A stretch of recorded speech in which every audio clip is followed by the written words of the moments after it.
Assalamualaikum warahmatullahi wabarakatuh. Selamat pagi Pak Dedi. Ya, Pak Dedi ini kan aktif per hari ini Pak ya, tanggal 28 Oktober.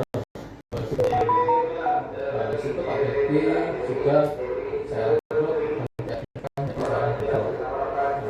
Yang mana saya selaku Biko itu memberikan materi apa itu yang namanya super driver skill. Di sini ada tulisan DMS. Jadi yang dimaksud DMS tersebut ini Driver Management System, Pak Didi ya, karena Driver Management System yang isinya itu standar operasional dalam berkendara, Pak Didi ya. Lanjut di gambar yang kedua, Daily Inspection Fuel Diesel. Ingat unit kita itu sudah CDD dan CDE dan berbahan bakar solar. Ya Pak, situ Pak Dedi pasti akan ketemu dengan kalau di PTV dan Bimover ya Pak. Untuk penginputan Bimover jangan sampai keliru, karena kalau keliru akan terjadi anomali yang mana itu harus dilakukan punishment untuk menyesuaikan anomali tersebut Pak ya. Jadi kalau misal 1, 2, 3, 4, 5 harus 1, 2, 3, 4, 5. Jadi kita melihat di odometer itu berapa sampai 3 kali baru kita melanjutkan dicocokkan Pak, melanjutkan di selanjutnya. Dan untuk pengisian BBM jangan sampai keliru. Pengisian BBM tersebut ada pilihan SPBU PT Setra Praba Perkasa, ya Pak ya, di situ. Jangan sampai yang lainnya.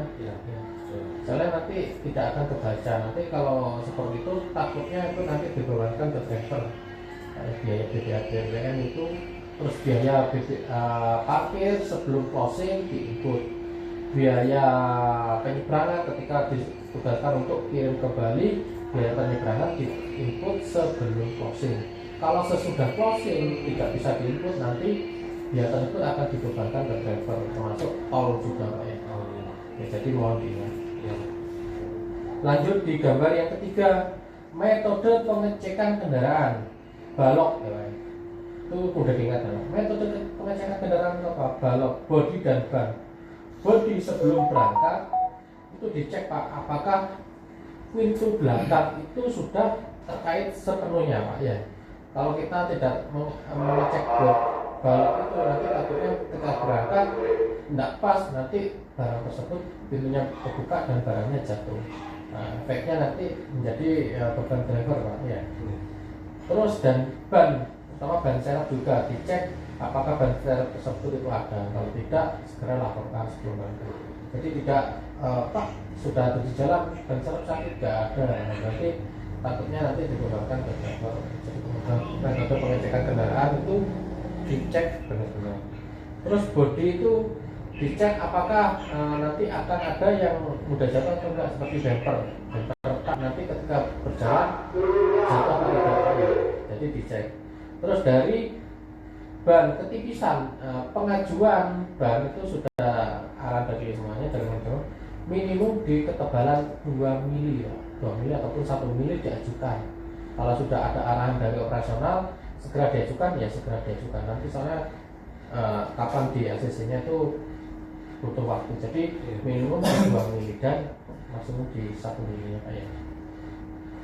Terus untuk air, periksa air radiator, periksa air wiper, dan periksa kebocoran secara bersamaan. Air wiper itu diisi, kalau biasanya dari ada cairan sabun ya, cair sabun. Terus air radiator, ketika membuka air radiator tersebut pastikan kalau nggak pas nanti tutupnya itu mudah hilang Pak. Takutnya nanti dibebankan, pasti akan dibebankan ke driver kalau kehilangan tutupan. Terus periksa dari listrik, periksa lampu-lampu ya. Lampu-lampu itu bisa sebelum berangkat, di sini sudah ada disediakan lampu. Jadi kalau mau meminta lampu, tulis KM yang ada di odometer ditulis dan plat nomor. Nanti ditulis di situ minta lampu sebagai lampu apa. Terus dari aki jangan sampai terjadi sepannya Pak ya, harus sepan. Kalau ngefoam nanti takutnya leleh. Misalnya kalau leleh nanti efeknya tidak bisa dilakukan starter. Terus periksa air aki dan periksa sambungan aki. Lampu-lampu juga. Dan terus dari huruf O, oli, periksa tetesan atau kebocoran yang dibawa kendaraan, level oli mesin dan level oli gardan atau level oli rem. Untuk pergantian oli itu di angka 10.000. Kalau untuk penambahan saja di angka 5 km sehingga itu. Terus untuk kelengkapan dan kertas sebelum berangkat kerja pastikan SIM dan KTP dicek Pak, dan handphone jangan sampai tertinggal. SIM dan untuk SIM pastikan masa berlakunya masih aktif Pak ya. Kalau kita lupa sudah nanti mau kembali ke awal lagi Pak. Terus sudah sampai di sini kan sudah ada banyak STNK Pak ya. Takutnya kalau periksa STNK Pak sesuai apa tidak yang dengan unit yang akan dibawa. Takutnya Pak Bedik keliru membawa STNK mobil lain ya. Dan periksa masa berlaku atau masa aktif STNK tersebut mati apa tidak. Karena kalau mati nanti takutnya kena tilang Pak. Jadi ya. Terus periksa segitiga pengaman atau toolkit Pak ya. Kalau memang ada dongkraknya periksa, ada, kalau tidak ada lalu segera laporkan Pak ya. Terus dan periksa urutan Pak yang sesuai yang ada di dashboardnya. Sebelum berangkat di dashboard tersebut dilihat, misal toko A, B, C, D, E harus di samping itu ya harus A, B, C, D, E. Nah, tidak bisa diterima kalau ada buat saya ini sudah itu berarti tidak.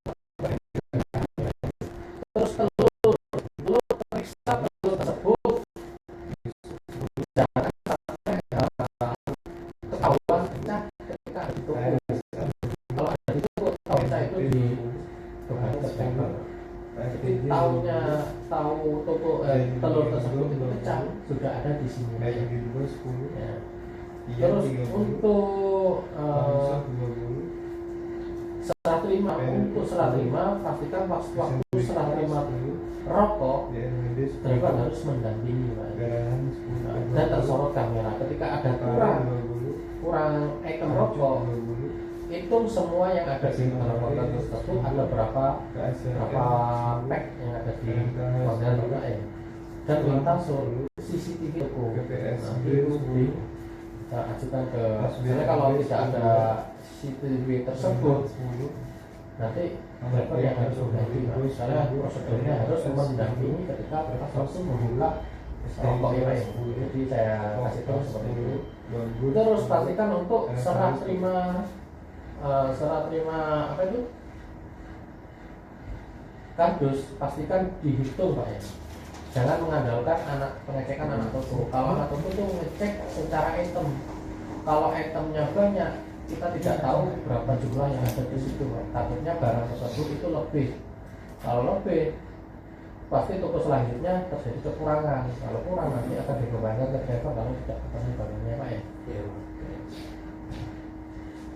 Lanjut di gambar yang keempat, defensive driving. Saya peduli keselamatan. Ini pedomannya Pak Dedi, karena ada keluarga yang menunggu di rumahnya Pak. Karena kalau terjadi kecelakaan itu pasti membuat pikiran kita itu terganggu Pak. Pasti Pak ya. Jadi utamakanlah keselamatan.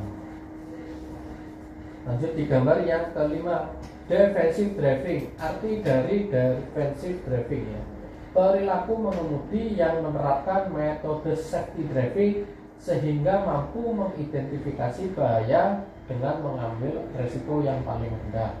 Tujuannya apa defensive driving tersebut? Tidak menjadi penyebab kecelakaan, dan yang kedua tidak menjadi pemicu kecelakaan, dan yang ketiga tidak terlibat dalam kecelakaan. Jadi metode safety itu apa Pak? Metode safety saat berkendara Pak Dedi apa Pak?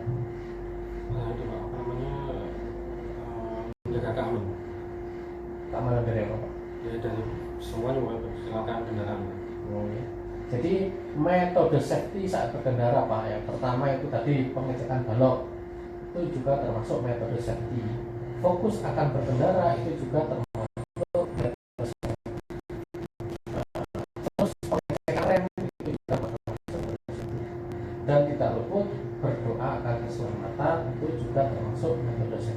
Kenapa harus berdoa Pak? Soalnya semua driver itu pasti tahu Pak caranya jaga jarak aman, melakukan pengereman, terus tidak overspeed, itu pasti sudah tahu Pak. Namun kenapa masih terjadi eksiden? Yaitu karena kita lalai Pak. Jadi kita berdoa untuk keselamatan, tujuannya agar diberikan ingatan agar kita selalu menjalankan metode safety. Ya, Pak. Terus lanjut di gambar yang ke-6, contoh potensi kecelakaan Pak. Ini ada tanjakan maupun turunan. Metode safety-nya itu apa Pak? Sebelum berangkat pengecekan rem. Kalau kita lupa pengecekan rem, takutnya kita menghadapi tanjakan maupun turunan, remnya ternyata belum. Tapi jangan sampai ya Pak ya. Maka dari itu pengecekan rem utama. Terus ada yang kedua, ibu-ibu lighting kanan ternyata dia belok kiri. Itu kan sering ya Pak ya? Iya. Lighting kiri ternyata dia belok kanan. Metode safety-nya itu apa Pak? Selalu awasi kondisi sekitar, jaga jarak aman. Kita belum melakukan klakson agar, namun jaga agar tidak marah yang ada di depannya. Terus ada yang ketiga, ada pertigaan. Pak Dedi bukan di jalur yang utama. Metode safety-nya apa Pak? Dahulukan jalur utama tersebut mendahului Pak ya. Jalur utama itu lewat, baru Pak Dedi keluar mengikuti dari belakangnya. Bukan dari Pak Dedi mendahulukan diri sendiri. Nah, takutnya tadi jalur utama tidak bisa melakukan pengereman. Ya. Nah, terus yang keempat, ada truk bermuatan lebih. Pak Dedi ada di belakang. Metode safety-nya itu apa Pak? Jaga jarak aman. Soalnya kenapa? Truk bermuatan lebih itu kalau ditanjakan kemungkinan ya jangan sampai ya Pak ya. Itu pas takutnya kalau kita tidak jaga jarak aman, tidak truk muatan tersebut tidak kuat untuk menanjak Pak. Ketika sudah ada waktu kita untuk mendahului, namun dilihat dari marka, kalau kita sudah di posisi lurus, di depan tidak ada kendaraan yang lain, itu kita boleh mendahului Pak ya, agar terhindar dari barang yang jatuh ataupun truk tersebut bermasalah. Terus yang kelima, ada bapak-bapak mendahului langsung dia menikung Pak. Metode safety-nya itu apa?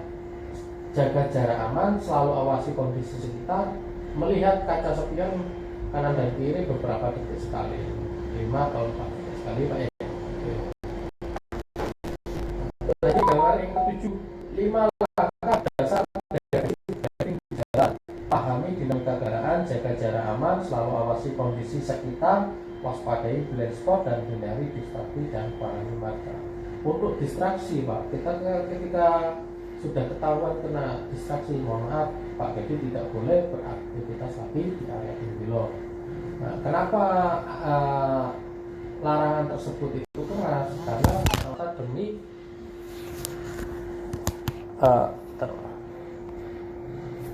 karena semata-mata demi keselamatan driver Pak ya. Jadi hindarilah terjadinya distraksi. Terus untuk lanjut di gambar yang ke-8 Pak. Pahami dinamika kendaraan. Yang dimaksud dinamika itu apa Pak Dedi? Pak Dedi?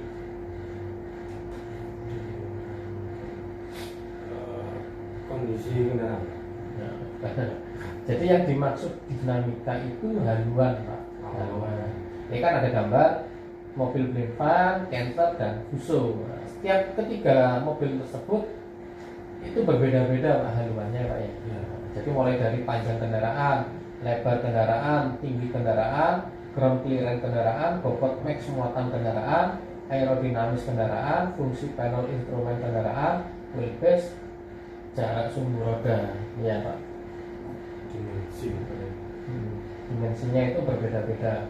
Mulai dari panjang kendaraan.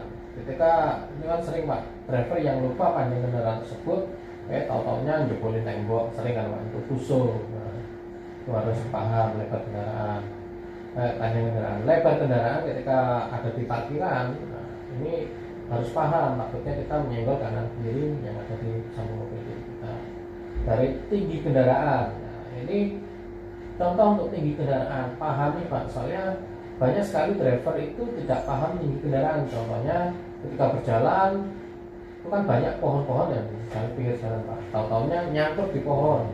Itu menjadi akibat driver tersebut tidak paham tinggi kendaraan. Terus untuk bobot max muatan kendaraan sebelum berangkat, bobot max muatan tersebut dipastikan diketahui Pak.